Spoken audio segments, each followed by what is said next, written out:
اچھا مجھے بتائیں انسان کو اپنے چچا سے زیادہ محبت ہوتی ہے اپنی اولاد سے؟ چچا کے قاتلوں کی شکل حضور دیکھنا نہ چاہیں اور حضور کی اولاد کو جنہوں نے قتل کیا ہے ان کے آپ قصیدے پڑھتے ہیں؟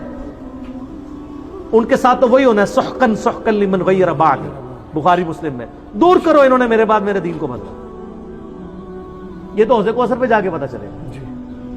تو میں نے اس میں بولا تھا کہ سوگے حمزہ ختم ہو چکا تھا، غم حمزہ باقی تھا، وہ حضور کی زندگی میں ان کے ساتھ غم پرماننٹلی اٹیچ رہا۔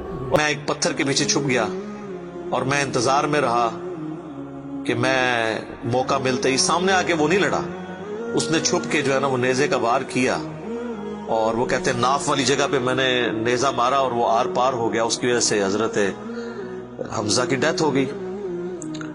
اور پھر کہتے ہیں میں جب مسلمانوں کو اللہ نے غلبہ دیا تو میں مکہ بھی چھوڑ کے، یعنی فتح مکہ کے بعد طائف چلا گیا، طائف میں نے سکونت اختیار کر لی، تو بالآخر طائف میں بھی اسلام پہنچ گیا، وہاں کے قبائل نے بھی اسلام قبول کر لیا، چاروں نہ چار میرے پاس کوئی حل نہیں تھا۔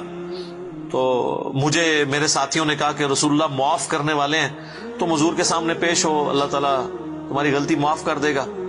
تو میں بھی ان لوگوں کے ساتھ چلا گیا۔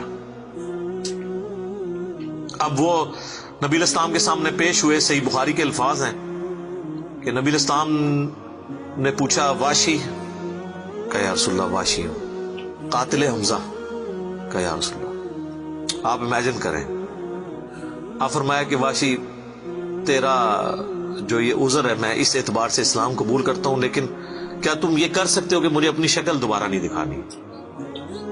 اچھا یہ حضور کا ہی حوصلہ تھا، ادروائز تو اس کا گاٹا اترنا چاہیے تھا، ٹھیک ہے، کیونکہ اب جب کہ غلبہ اسلام کا ہو گیا اس کے بعد اسلام قبول کرنا، لیکن حضور کی شفقت تھی۔ لوگ اگلے جملے کو تو دیکھتے ہیں کہ حضور نے کہا مجھے شکل نہیں دکھانی، اور وہ یعنی سمجھتے ہیں کہ شاید حضور نے سختی کی ہے یا ایک فنیٹک اپروچ ہے، ایسا نہیں ہے۔ آپ دیکھیں کسی کی جان بخشی ہو گئی ہے، یہ چھوٹی بات ہے۔ تو اس پہ میں اکثر جملہ بولا کرتا ہوں کہ چچا سے زیادہ انسان کو اپنی اولاد سے محبت ہوتی ہے۔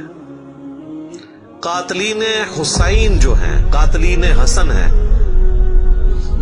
ان کے ساتھ قیامت کے دن رسول اللہ کا کیا ایٹیچیوڈ ہوگا ایز کمپیئر ٹو قاتلین حمزہ ابن عبد المطلب۔ کوئی شخص دنیا میں کہہ سکتا ہے کہ جی مجھے اپنے چچا سے اپنی اولاد سے بھی بڑھ کے محبت ہے، تو اس کا تو ذہنی توازن بگڑا ہو تو لادہ بات ہے، یہ جھوٹ بول رہا ہوگا۔ تو یہ کربلا جو ہے یہ کوئی چھوٹی چیز نہیں میرے بھائیوں۔ تو سر غم تو کبھی نہیں ختم ہو سکتا، آپ غم حسین کو ختم کرنا چاہتے ہیں، کر کے بتائیں۔ جناب 900 سال تک ممبر آپ کے قبضے میں رہے ہیں، تینوں براعظم آپ کے قبضے میں رہے ہیں، لیکن آپ آل امیہ اور آل عباس کی بدماشیوں کو چھپا نہیں سکے۔ آج ہر طرف حسین حسین ہی ہے الحمدللہ، اور دن بہ دن بڑھ رہی ہے۔ ہماری ویڈیو سے پہلے کیا حال تھا، اب تو سب لوگ کانفیڈنس لوز کر چکے ہیں، اب تو وہ کہہ رہے ہیں خدا کے لیے یزید سے ہمیں لعنتیں کروا لیں، یزید کے ابا جی کو چھوڑ دیں۔ اب ہاتھ پاؤں پکڑنے پہ آ گئے ہیں، اب یزید تو ڈسکس ہونا ہی بند ہو گیا، کیونکہ ہم نے بتایا کہ اصل بندہ کون ہے، اصل مسئلہ کیا ہے، ٹوٹی کمند کہاں۔ تو غم حسین باقی ہے، مسند احمد میں حدیث ہے، غم حسین حضور نے زندگی میں بھی کیا ہے۔